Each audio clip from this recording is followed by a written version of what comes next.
All If right. you want, we can record locally and I can. Hey now, and how are you doing? Want to welcome you to the next episode of Peace, Love, and Bring a Bat. Man, I can't wait to talk to my friend Steven. We've had so many really great conversations over the years, and I can't wait to talk. One of his biggest passions is about mental wellness. So we're definitely going to start focusing on that. But first, I want to say, how are you doing today, Steve? I'm doing good, David. Thank you for having me, by the way. Yeah, no, of course. Again, we've had some really deep conversations. We're going to go on a bunch of different ways to discuss mental wellness and other things. Yeah, let's do it. So, why don't you tell everybody a little bit about yourself before we get going? So my name is Stefan. I own several different entities. One of them is Vindex.EU, which is my mental health platform, followed by the Honey on Duty project, which is therapy dog type work in hospice, crisis response, churches, schools, you name it.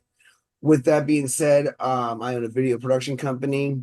So right now, I'm really helping people move through life physically, emotionally, and spiritually because not everybody has somebody. And with the course I developed, it's based off my own trauma. So it's very easy to coach and work with people. Yeah. I know that you started this basically as a passion project for yourself to start getting yourself through these experiences. Can you tell us a little bit about that? Okay, so when I was younger, I almost took my life, and then when I was 2021, I was in a really horrific car accident with my family where I almost lost my life again. And through that, just being able to walk away from it, it was just like, you got to do something, with that.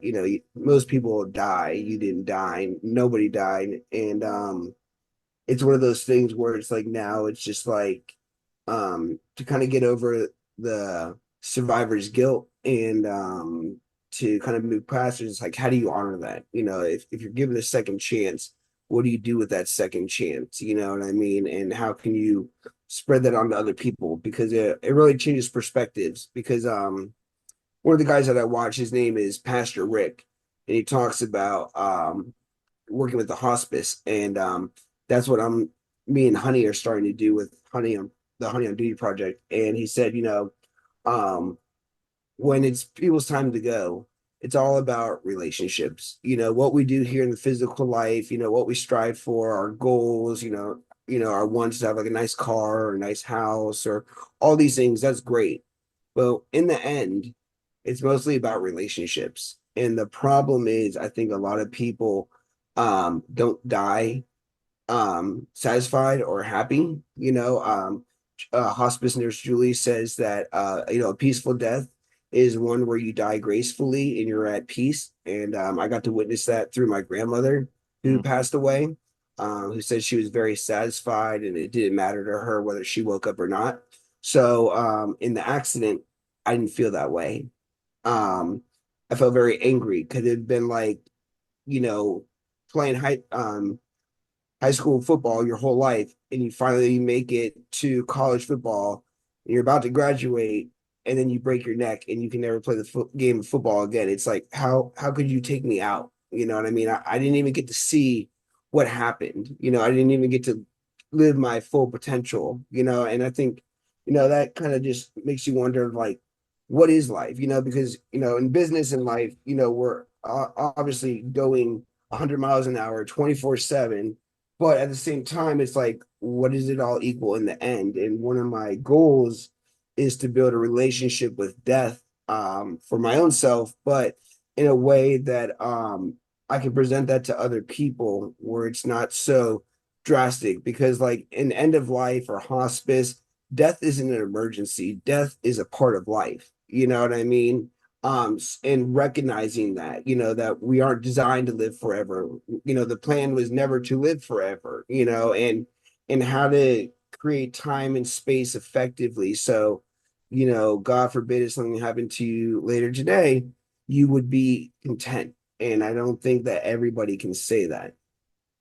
Yeah, no, I think that, seeing those things. I mean, I don't know how much you've seen on social media, but literally about a month ago, I had a really left turn on my health. I knew I had to reduce some weight and things like that. I went to a cardiologist just for a checkup because I saw it on Good Morning America. It was just one of those things where you hear the message. It doesn't matter. I go in, and then they found two major blockages, and 3 days later I was in getting a stent.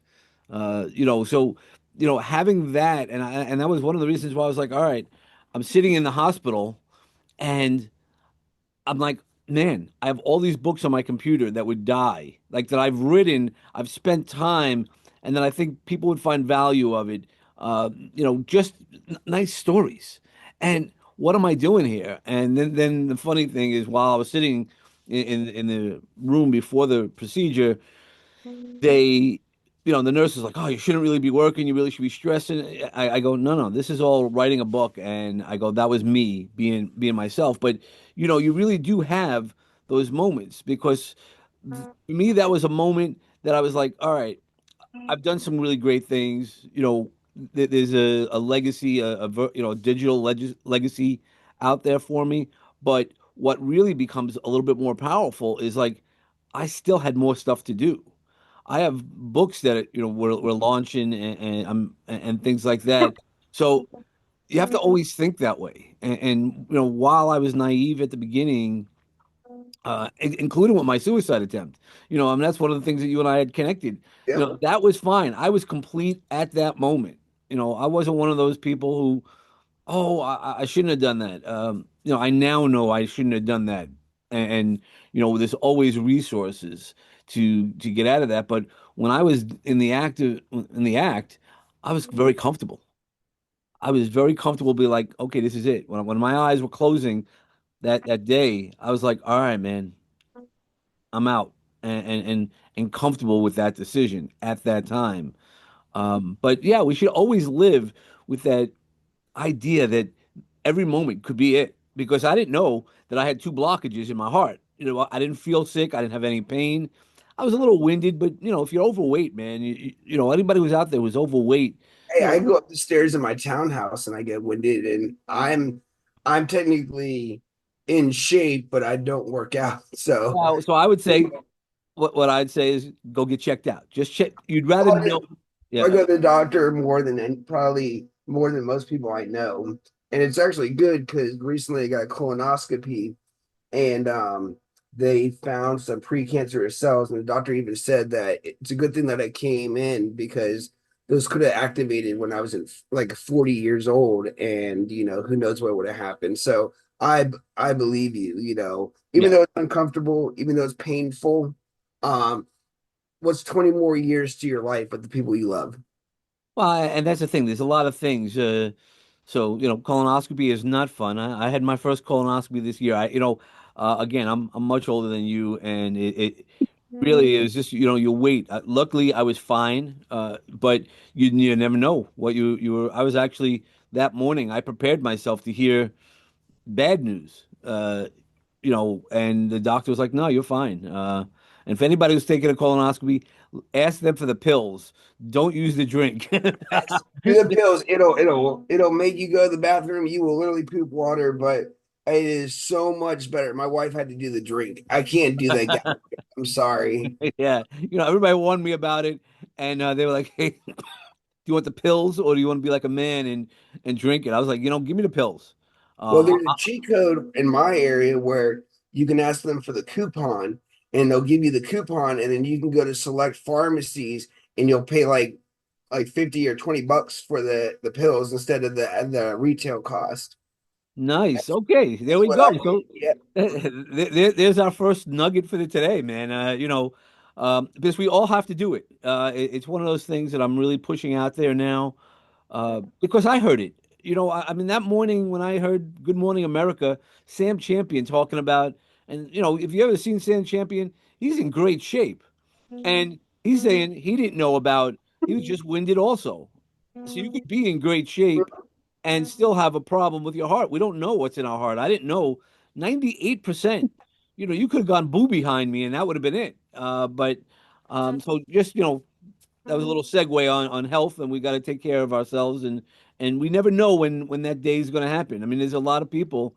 You said car accidents, and accidents happen. That's Mhm. why it's called accidents. So, but what else?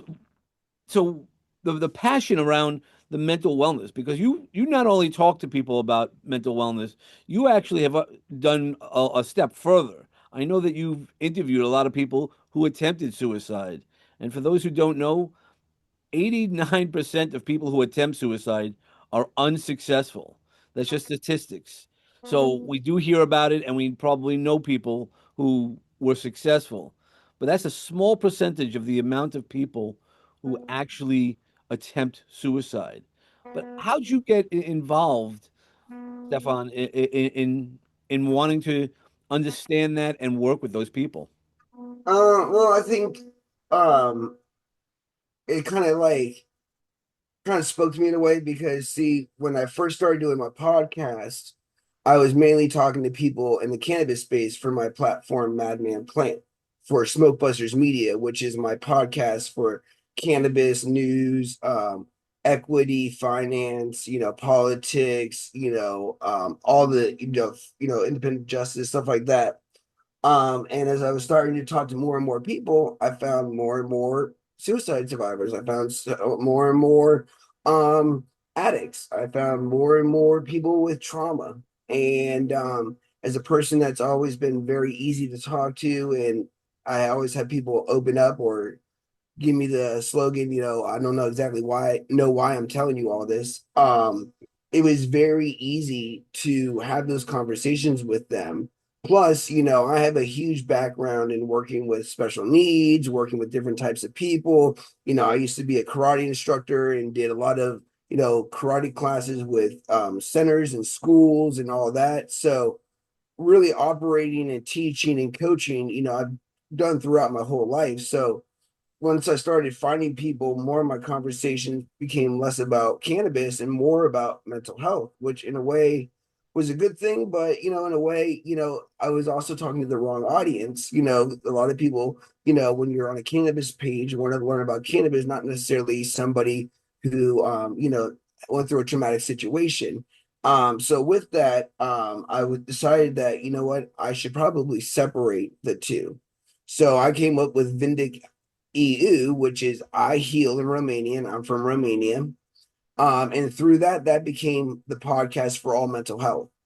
Well, through that, during my depression and all my anxiety, I wrote a course of my own, which is a 6 week module. The first week is called Reveal the Root, and it's all based on how I got out of my own head and how I fixed my own problems and how I took accountability. So I work with people now, and actually, a couple of the suicide survivors, Tristan to be exact, he's actually in my course right now, and he's actually about to be on week 5, and he's doing fantastic. And I've already have great results. I have really great case studies with people. I've seen real life actions happen, real accountability take place with individuals, and it's just kind of powered through. And then with the hospice and the crisis response, I got certified by the police department for SISM, so I can work with first responders and Nice. police and stuff. I'm looking to eventually get associated with an active team. Um, then with Honey, she's not only my service dog, but also helped me with the depression and anxiety and a lot of other things that I go through. Um, but she's also a therapy dog. And now part of honoring my grandmother and my grandparents, because I no longer have them, is going to these, nursing homes or other facilities to work with people, because it brings an essence of it back, and we're losing a lot of history as we move on, and it's really important to look at the people that are going through things, even people in hospice, as the individuals that they still are, so like, hospice nurse Julie talks a lot about, our separation from what happens when we get older and how people see us. A lot of people think that we revert back to a baby stage, but the mind doesn't actually work like that. And you never go like backwards and like know less or become more of a baby. More is a gap between what's going on the inside versus reality and your mind. And with that being said, oh man, I lost my train of thought. I was going somewhere good with this.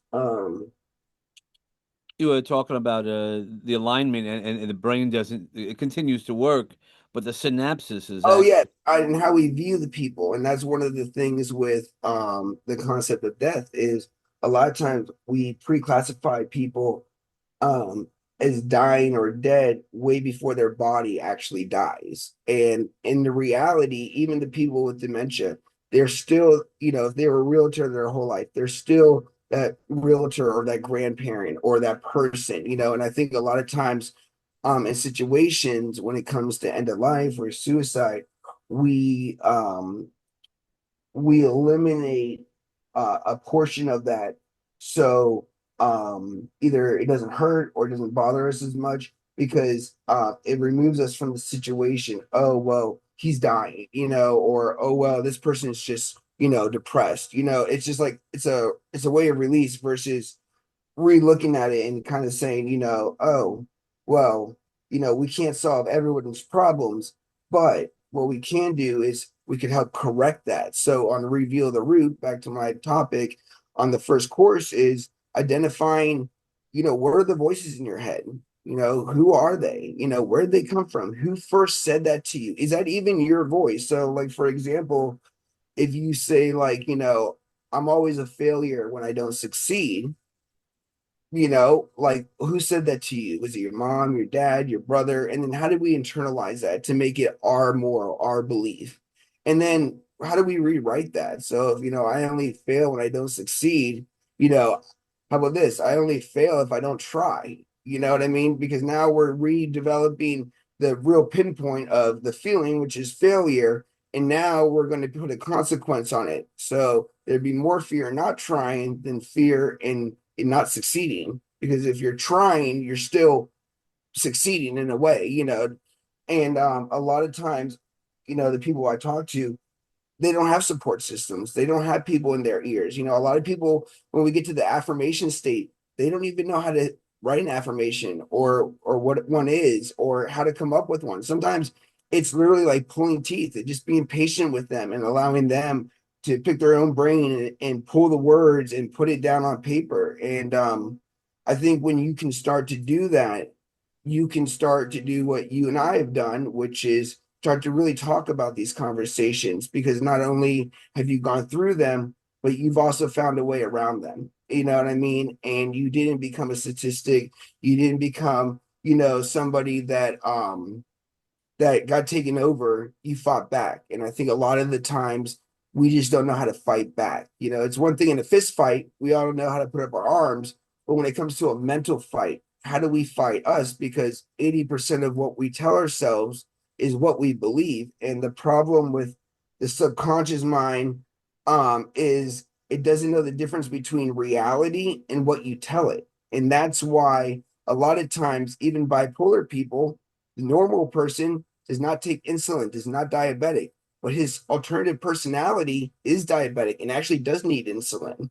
It's amazing how the mind works, but it's all about the positioning and what we learn. I think too is climbing out of it, like you and I have, is it's a skill and it's a survival tactic. You have to have an instinct of survival, or why would we all still be alive today? And the thing with suicide too is you're not going to be able to stop somebody who actively wants to take their life.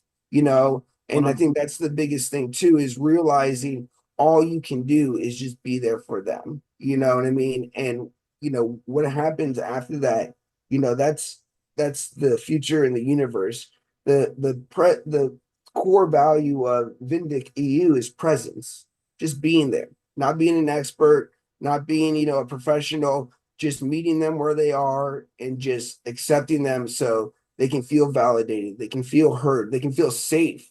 You know, maybe they're too scared. And right now, I'm actually working on a very specialized program that can actually, will one day actually be able to save people's lives in real time. So it's just really cool because you find a lot of these people and you're like, oh, well, nobody ever taught you this. No wonder you don't know how to be successful, or no wonder you don't know how to believe in yourself, or no wonder you don't know how to take a chance on yourself.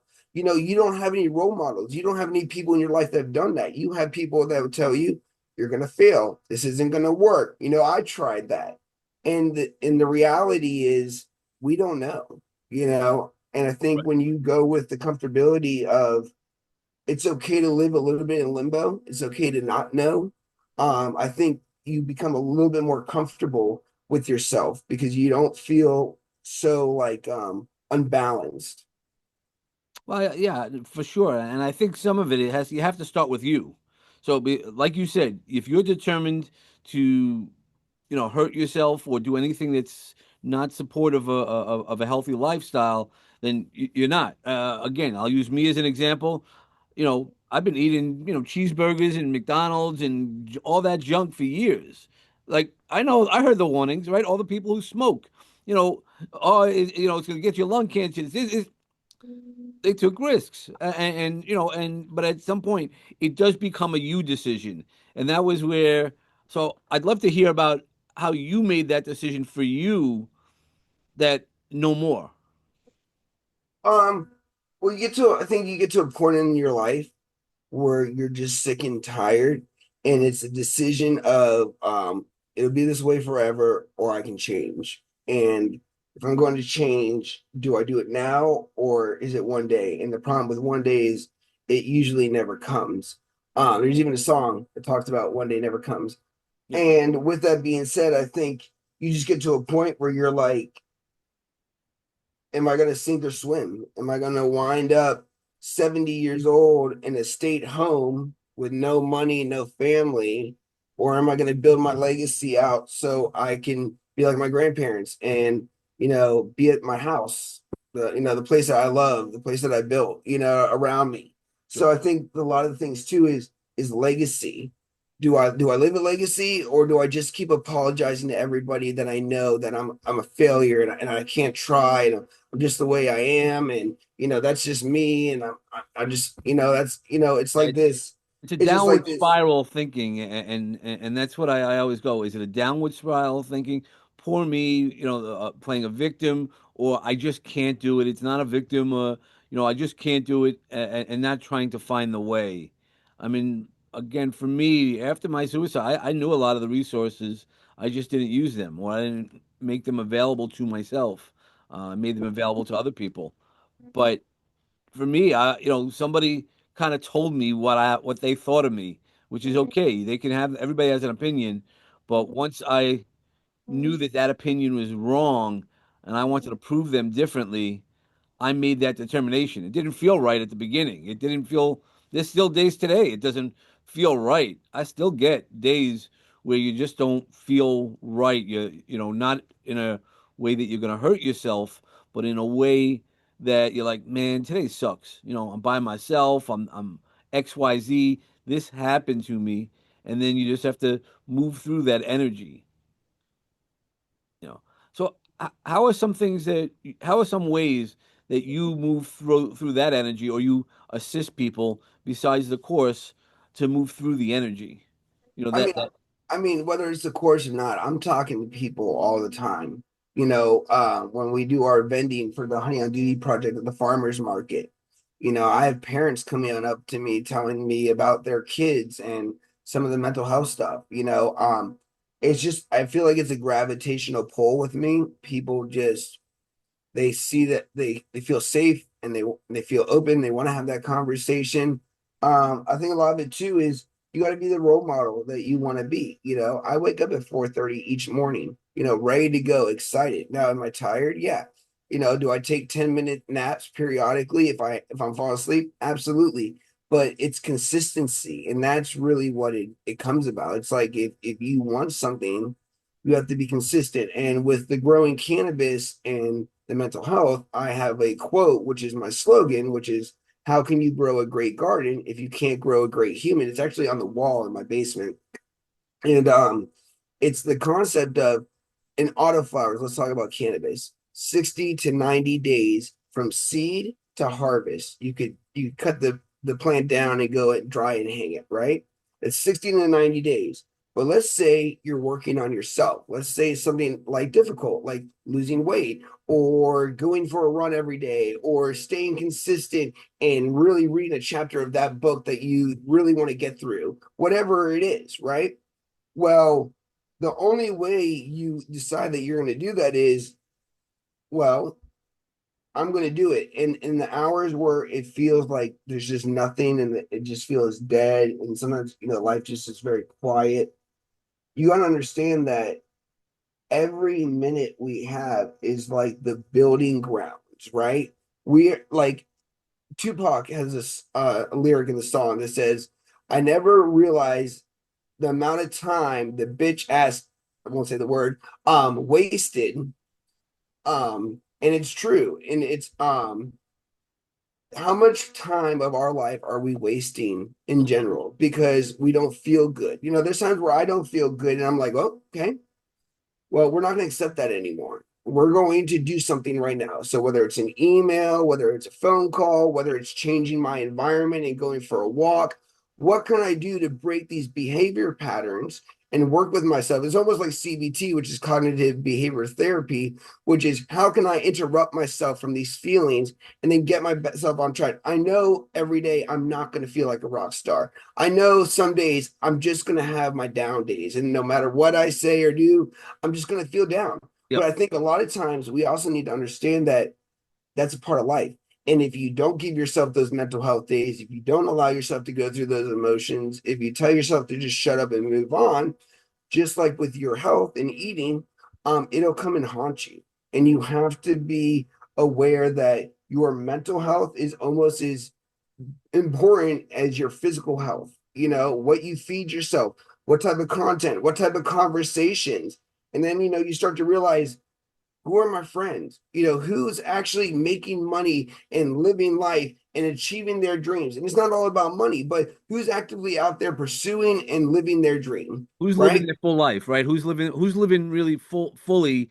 It doesn't matter about the money, but you could have no money and living fully full out, and you could have a ton of money and still feel empty, right? You're chasing a lot of times. How many billionaires would just love to off themselves in their Bugattis because they don't have relationships with their family, or maybe they did dirty practices along the way, or maybe their money caused or ruined a life that they did have. There's so many ways, and that's why Jim Carrey's quote of "I wish everybody can have their dream," to realize that that's not the answer either, and it really isn't.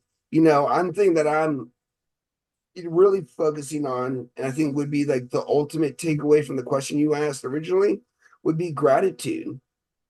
Saying, I'm thankful at least I have a house and my house is nice and it's the way set up the way I want to set up. At least I get to stay home with my child and work on my computer instead of be gone the whole day or do something manually intensive that I don't like, or have to work for a pay that I don't think is fair, or there's so many other reasons. So I found that when you start having gratitude, and I have also a relationship with God, but everybody's different. You start to see things differently because now you know what you're appreciative of because you're naming it. I love my house, I love my dogs, I love my wife, I love my child, I love the fact that I can go take a walk down the street and we have a nice area. I love that I can go to Publix or whatever it is. It's the little things in life because when you look at other countries, like my wife was having a procedure a couple of years ago and she's like, I hate this. She's like, I wish I didn't have to do this at all. And I was like, we should reframe that. We should say, I can't believe I get to do this because this is going to improve my health Right. and let me live longer. When in other countries, you have people who make $2 a week. They share $1 with another family that the dad's injured and can't work. They live on $1 a week. They feed their family, and they're the happiest people you know. the I think truly life is about real connections and gratitude. And it can be anything, and it's at any scale. You don't have to be a billionaire to be, billionaire happy. And I think a lot of times with society and life and pursuit, we forget that we're all in the human experience. And I think Another thing that kind of divides us is, oh, you don't understand where I'm coming from, but maybe they do. Like for instance, I was watching a movie with Bob Marley, and in the movie, this lady was criticizing him because she said it's not fair that you get to be popular with all your music, and you grew up with a good life and everything, and they showed Bob Marley's life. He did not grow up in a good life. He grew up in the concrete jungle, dodging wars and other type of things going on, and I think we have this assumption of people are who they always are, but the reality is no, they are at that point that you see them. You have no idea. And 10 years from now, they could be rich or they could be broke. They could be in or they could be out. It does not matter. I think the biggest thing is longevity. How long are we going to be around? Not just physically, but mentally. That's why you have people in their 70s who say that they feel like they're in their 50s because they live like they're in their 50s. They believe that they're still in their 50s. I think a lot of times too is we have a lot of titles and standards and stereotypes. And I think sometimes we like to pretend that we fall in them, and we kind of cater to that. So sorry, I talk a lot. No, no, no. This is exactly. It's your episode, man. Really. Oh, nice. No, no, no. Gosh. Seriously, no. But to add on that, I just read this article about this experiment they did in the '70s, and they brought these older people, so people in their '70s, to a retreat, and they said, I want you to pretend that you're living in the 1950s, so 20 years earlier in their lives, and they took pictures, they did a whole bunch of stuff, and at the end of the week they looked younger. The new pictures had them look younger. They felt younger. Some of it is. I mean, that's why there's people that really live. You know, again, even me. Want to say while all the struggles I've been, um, I generally look much younger than other people at 57, Yeah. which is old. And I just think, and I'm always growing. I'm always trying to do things. Do I get upset? Do I get sad? 100%. But it's how we see things. And, I mean, that's why when we talked about, hospice care, I know when my dad was on hospice care and I didn't have a good relationship with my dad all my life. But I know those last few weeks, he was in and out of dementia. So I don't know really what who I was talking to, but he knew I was his safe person. He knew I was his son. And I know what the last words I said to him on this plane is, "I love you." And he nodded at me, which is a big moment for us. And for me, it gave me peace. That's why people were like, you're upset when your dad passed, but you're okay. I'm the same with my mom. When my mom passed a few months earlier, I had gone down to Houston to talk to her. She had stopped eating. And I said, "Look, Mom, you stop eating, there's only two options that are going to happen here, and none of them are good." Yeah. And then, and I got to say goodbye. So when the time came that last week when it was really going downhill, they go, "Hey, are you flying down?" I go, "No." I said my goodbyes. Like, I don't, because I knew her body was going to come here for, the final interment and stuff like that. But if you're comfortable, I'm still at peace with all that. Like people like, "Oh, I could never have done that." I was like, "All right, that's you." I'm not. I don't tell people how to live their lives. Yeah, my And I grandparents think that's recall. where I want to go back to. There's something that you had mentioned about that you might not have experienced, like when you sit with somebody, and we might not know, but there's also a huge power in telling me your story. That's why podcasts like this are so, and your podcast are so valuable. Because even though you might not understand why I attempted suicide, oh, your life is fine. I had XYZ happen to me. And that is true. We all carry it differently, but that doesn't demean my experience, and it doesn't demean anybody else's. It's what you said earlier about sitting with them where they're at. Hmm? And that's one of the most powerful things. No judgment, no, "Oh man, you could do that." I was just in an experience yesterday with a friend of mine who I know since she's 10. So it's a lot of years for both of us. But we're talking, and she was just venting at me, and I go, and I gave her one piece of advice, and she goes, "I just need somebody to listen to me." I go, "Okay, I'm sorry," and you know, we do a lot of us get into that. Hey, I want to help solve things, especially if you're an empath, you're somebody who cares. But sometimes listening is just and holding space for somebody is just as valuable. Mhm. No, it is. And honestly, it's a skill set that I think we're losing because of fast technology and everything. And it really helps the person because there's two types of death. There's the death when your heart stops beating, and then there's also the death that when somebody says your name for the last time. Mm, And it's very important to build a legacy because it's not about what you have in this life. It's about what you leave behind, and I think that's the biggest thing is it's not about like materialistic items. It's about knowledge or wisdom or character or morals or things that help other people, become better people along the way, and I think a lot of times we get so caught up with their own lives, it's fast. My grandfather passed away. I didn't get to talk to him like I did my grandmother, but I did go see him for every weekend for like about almost 6 weeks right before he passed. And again, he was healthy. He was 103 years old. You wow. know, didn't even expect it, and it just happened. And he died in his sleep, which is what he always wanted. So how beautiful is that?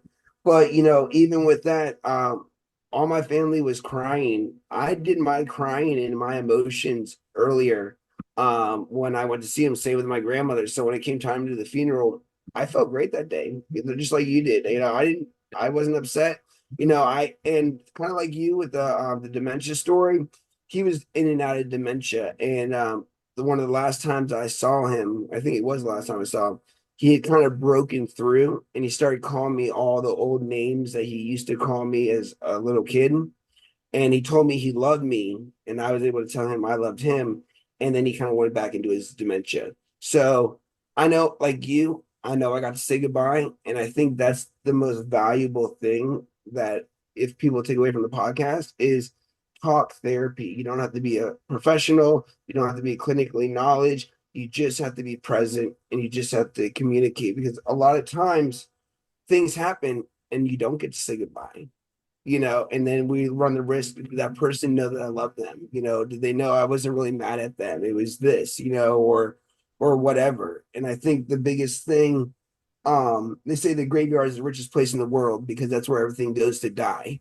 And I believe that's true because um in the graveyard, you have to live. Like they say, a coward dies but once, but a coward dies 1,000 deaths, but a hero dies but once. And I think it's true. You want to be right with yourself when you go because even in my article writing about cannabis and end of life, I write a lot about that. If you go to my madmanplant.com page, and I talked about Ryan's law, which is allowing cannabis in end of life instead of heavy sedation, instead of morphine or induced comas. And people really value those final moments, those last laughs, those goodbyes, those times that where they got to talk it out one last time. Yep. And when it comes to that, that is the ultimate form of healing. The problem is, can we open ourselves? Do we know how to open ourselves to allow that type of emotion, even if it is painful, to enter our body and to accept it and allow it to happen? One thing I was talking to my therapist about is like, well, what if I go to I'm a hospice center and I'm working with the kids and I start crying? And my therapist said, cry with them or just cry. It's totally fine. Show that emotion, feel that emotion because if you don't, you're going to regret it later. And I think that's a lot of times with emotions and back to our main conversation about changing your life is it going to be scary? Is it going to be painful? Well, I know what to do. What if I don't like it? And we come up with all these excuses in our mind of scenarios of why we can't do it, but we just never just had the conversation or we just never did this and realized how easy it is. And I think a lot of times we as individuals need to realize that emotion is a part of the human experience. And it is more than okay. In Islam, they talk specifically about, not saying the word normal or not saying certain things and letting people know that what they're experiencing is um is absolutely ideal for what they're going through, whatever that trauma may be. And kind of back to your point too, is everybody's trauma is different. Maybe the lady who stubbed her toe into the couch, that's the worst pain in her life she has ever felt. You know what I mean? And the guy who fell off the cliff, that's the worst pain he ever felt. So when they both say, I had the worst day ever and something really bad happened to me, well, it did. It's just on different scales. And when we look at like mental health and coaching and other things, we live under an umbrella. But the problem is everything under the umbrella is individualized. It's all about the individual. And I think that's the biggest thing is, oh, well, if it worked for me, it should work for them. And if it doesn't work for them, well, they're not trying hard enough or they're not this, and it could be, oh, they want to, just like me. I'll use me an example too. Sometimes I'll sit here and then I'll go on Facebook and then I'll see other people doing things that I want to do with my family. And then I'm like, geez, you're this old and, you're not doing these things with your family. What's wrong with you? Why are you stuck? And they're over here, living La Vida Loca, and then I have to realize that's not my life. I'm looking into somebody else's, viewfinder and watching something that has nothing to do with me. And now I'm attaching emotions because they're happy. You know what I mean? And I think that's part of the gratitude part where it's like, no, wait a minute. I am happy. Look where I'm sitting. Look what I'm doing. Look what I'm pursuing, So there we go again. Me carried on. Yeah, no, no, but that's great. I mean, that's really true, and that's where we have to just be happy with who we are. We started that off is that's how one of the ways to get through whatever you have to get through. You might not be happy with the situation. I mean, I'll have some bad days, but when I go to bed, I still say my gratitudes. I to God, to the universe, whatever that means to you, because it's a teaching. If you look at everything that happens to you as a teaching thing Mhm. versus as a victim, what did it teach me? Some of my biggest falls taught me so much. Even the suicide attempt, uh, when it's not your time, it's not your time. That was a message I was told during my attempt. It's not your time. Go tell your story. And I wasn't doing podcasting at that time. I didn't write books, but now I am.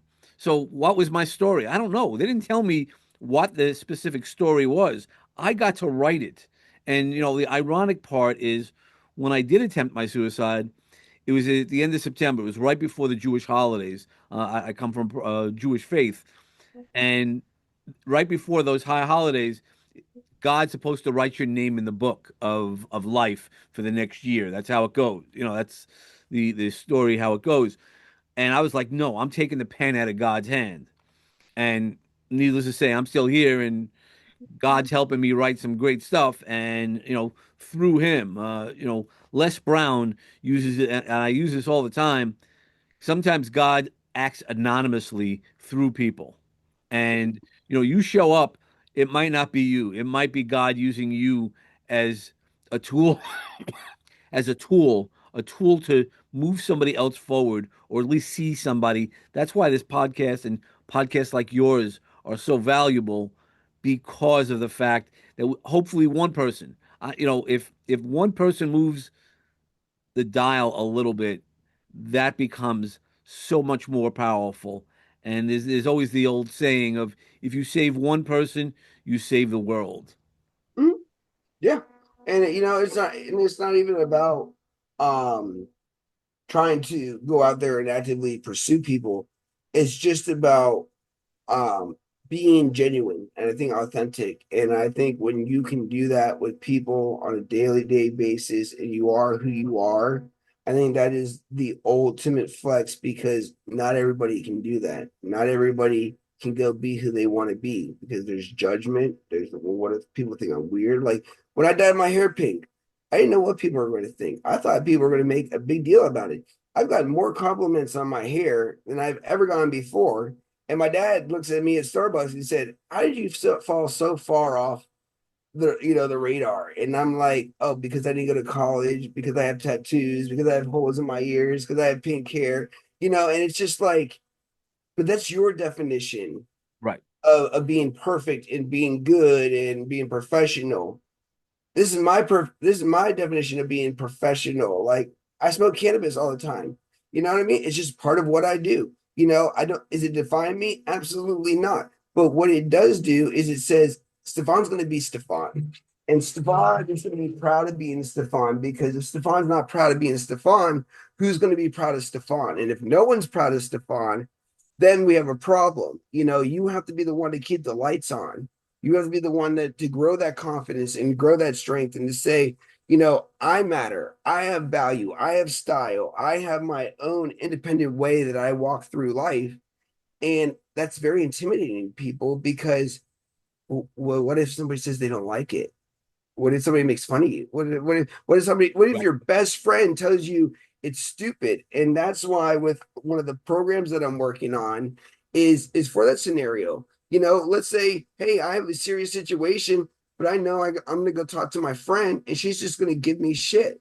You know what I mean? Right, you avoid people. I had a friend like that, but at the end of the day, you have to be happy with you. So again, look, I get a lot of shit from my mullet. A lot of my friends, oh, come on, why do you can't see it, it's a little short. I got a haircut yesterday, but the mullet, and they're like, man. And then there's so many people who I walk into hotels when I'm speaking, and they're like, dude, that's a crazy mullet, and like, you know, just some places.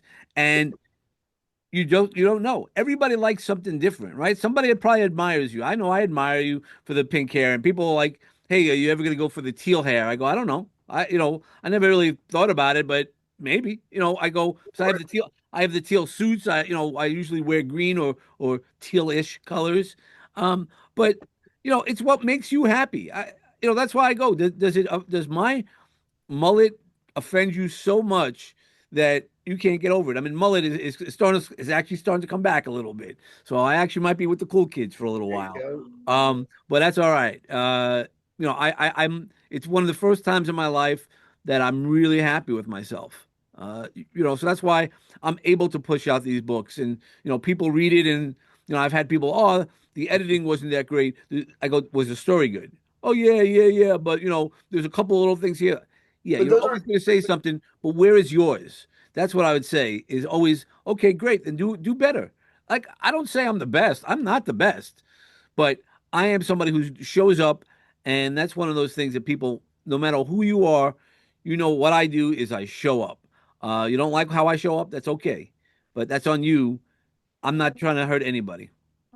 No, and to your point too, is the people that criticize you, those aren't your friends, Right. and those aren't the people that are going to push you forward. And that's also something too, is I kind of, in the cannabis space, not everybody values the mental health. Most people value the plant or the commerce around the plant, like if whether they're in the industry, like lighting, or agriculture, or like some type of tech for cannabis. When it comes to the true sad stories, not everybody wants to hear that, and that's totally fine, but there is a community out there that does, and you also have to find your right community. So by switching my platform from Smoke Budget Media to Vindex.EU, I'm able to dedicate to that audience directly. And that's one thing too, is if your environments where people are pushing you forward, every time you do something you're getting criticized more than people are supporting you. And yes, friends should be honest with you. So if you do something stupid, they should tell you it's stupid. Sure. um, I have a lot of people in my life that are kind of like that. They only show up when they think things are wrong, and then when everything's going good, you never hear from them. Machiavelli said, I forget the slogan, but it's talking about how most of the people that should talk to you are probably the most of the people you think that are close to you. And that's the reality, is you got to be able to do this for you. At the end of the day, are you trying? Because, like, okay, so like my therapist, he always shows me these two pens, and he's like, all right, so there's two parts of the brain, right? There's the part of me that wants to get better, and then there's the part of me, oh, poor me, sad me, all these bad things happen to me, right? The problem is every day you supply food, but you can only give one of them food. And you have to remind yourself each day, who am I feeding? Am I feeding the person that's for me, that's, never going to get out of there? I'm screwed. This sucks. Everybody hates me. Or am I the person that says, you know what? I'm going to dive deep into myself. I'm going to shut the world out. I'm going to get serious. I'm going to do something. And whatever that is, that's what I'm going to focus on. And that's going to give me the motivation. That's going to give me the inspiration. Because if you're only doing things, and that's why the whole how can you grow a great garden if you can't grow a great plant is if you're only doing things for instant gratification, it's not going to work. Jeff Bezos met Warren Buffett and he said, Warren, how come more people don't read your book? It's so easy. And Warren Buffett said most people don't want to get rich over time. People want to get rich now. And if they don't get what they want, whether it's in their job or in their relationships or, with their friendships or even with their children, what do? They quit, and things as simple as what we've been talking about this whole time is just getting on their level, just having a conversation, just, being grateful together could solve 99% of these problems. But, you know, to your example, why is it on the deathbed? Why is it when it's almost over? Like the end of the movie, oh man, wasn't that a great movie? Yeah, it was. But it's like, but you weren't, what I mean? Like it was after it happened, then the value of it came. And I think a lot of times is when we see like if I get like a new cup, right?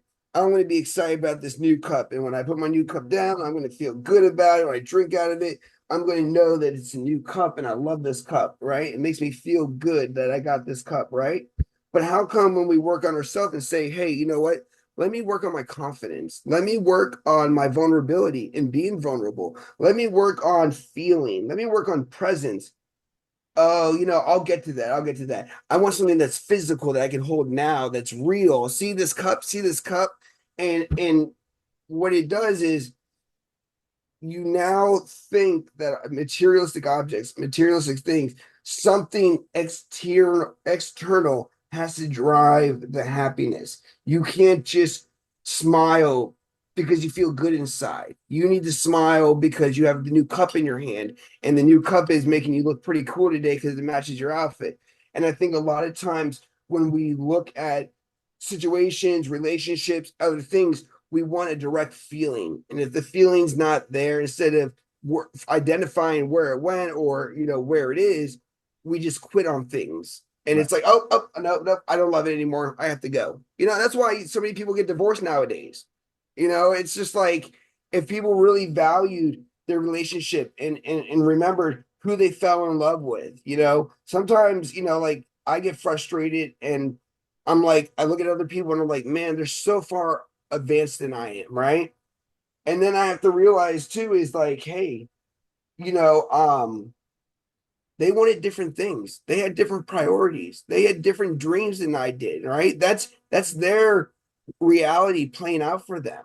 If I want the same thing, why don't I just take myself seriously and go get the same thing? Nobody says you can't. Yep. No, 100%. Now, as we're starting to round up the episode, I always have our guests. Let's walk into our magic garden, and I want you to leave one more seed. I mean, there's so many things that we've spoken about that I think people once they listen to it, they'll might want to listen to it again and grow. But do you have like one piece of advice that you would want to offer up that people could plant within themselves or plant and maybe teach how to grow?